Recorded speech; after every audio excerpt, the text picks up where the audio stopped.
હાય, મારું નામ સચિન મકવાણા છે. આ છે આસ્થા, ધોરણ 6 માં ભણતી વિદ્યાર્થીની. આસ્થા, તારે શું પ્રોબ્લેમ છે? સર, મને ત્રણ સંખ્યાના બે સંખ્યા સાથે ગુણાકાર નથી આવડતા. સરસ. તો તારે ત્રણ સંખ્યા એટલે પહેલી કોઈ બી લઈ લઉં. ચલો, એક લઈ લઉં છું 346. આ ત્રણ સંખ્યા થઈ ગઈ. ત્રણ સંખ્યામાં સૌપ્રથમ તારે શું યાદ રાખવાનું છે? જો આને શું કહેવાય? એકમ, પછી દશક, પછી શક. બરાબર? તો આ થઈ ગઈ આપણી ઉપરની ત્રણ સંખ્યાવાળી. અને નીચે આપણે બે સંખ્યા કોઈ બી લઈ લઉં છું. ચાલ 42 લઈ લઉં છું. શું લઈ લઉં છું? 42. પરંતુ યાદ રાખવાનું આસ્થા કે જ્યારે પણ નીચે બે સંખ્યા હોય ને તો પહેલા એક 0 લેવાની. શું લેવાની? 0. બરાબર?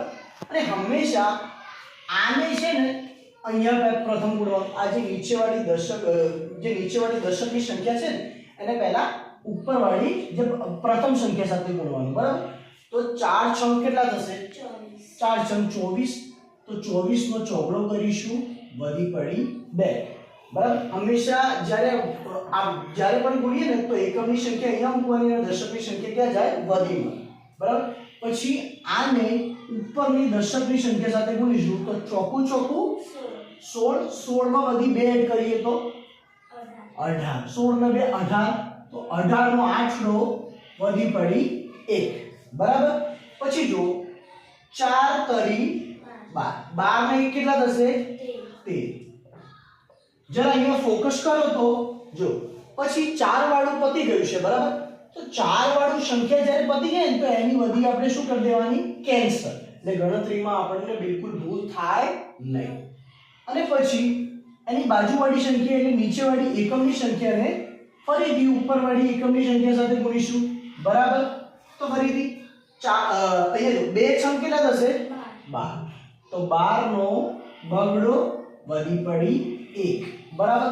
પછી આ 2 ને આ 4 સાથે ગુણીશું. 2 ચોક કેટલા થશે? 8. 8 ને 1 કેટલા થશે? 9. તો અહીંયા શું લખીશું આપણે? 9. બરાબર? પછી 2 તરી કેટલા થશે? 6. તો 2 તરી 6. સરસ. તને જો ઘડિયા તો સરસ આવડે છે તો તારે ગુણાકારમાં માંગવા આવશે નહીં. બરાબર? પછી અહીંયા પ્લસ કરી દઈશું અને આ ઉપરની વધી શું કરી દેવાની? પછી કેન્સલ કરી દેવાની. એટલે શું કે આપણને કંઈ પણ ગણતરીમાં મિસ્ટેક થાય નહીં. પછી અહીંયા સિમ્પલ સરવાળો 2 નો 2. 9 ને 4 કેટલા થશે?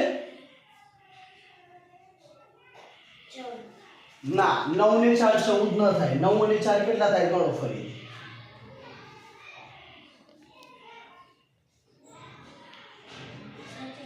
14 ન થાય બેન. 9 અને 4, 10 અને 4 હોય તો 14 થાય.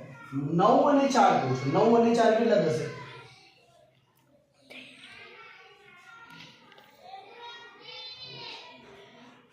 જો 9 હોય તો એમાં મારે 4 ઉમેરવા છે. તો 10 11 12 13 થશે.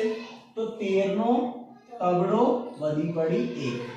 કરવાનામાં તકલીફ પડે જો, આવું ના ચાલે. પછી 8 અને 1 કેટલા થશે? 9. 9 અને 6 15. તો 15 નો પાંચડો વધી પડી 1. પછી 3 ને 1 કેટલા થશે? 4. અને અહીંયા 1 ની નીચે કઈ નથી. 1 નો 1. તો આપણો જવાબ આવશે 14532. તમારે પણ આ રીતે શીખવું હોય તો મારી એકેડમી સચિન ગ્રુપ ટ્યુશન તમે જોઈન કરી શકો છો, અથવા તો ગુણાકાર ભાગાકાર શીખવા માટે મારા ઓનલાઈન વિડીયો ફોલો કરી શકો છો. તમે એકવાર અહીંયા જોઈ શકો છો. આ પ્રમાણે ગુણાકાર છે. જો તમારે બીજો દાખલો જાતે ગણવો હોય તો પ્રેક્ટિસ માટે હું તમને બીજો દાખલો આપી દઉં છું. 458 ગુણ્યા 46. આ દાખલો ગણીને આનો જવાબ મને નીચે કોમેન્ટ સેક્શનમાં કરો. અને હા, એવું નહીં કે કેલ્ક્યુલેટરથી કરીને જવાબ આપી દો. તમારે જાતેથી પેન પેન્સિલથી આ દાખલો ગણવાનો છે. Thank you.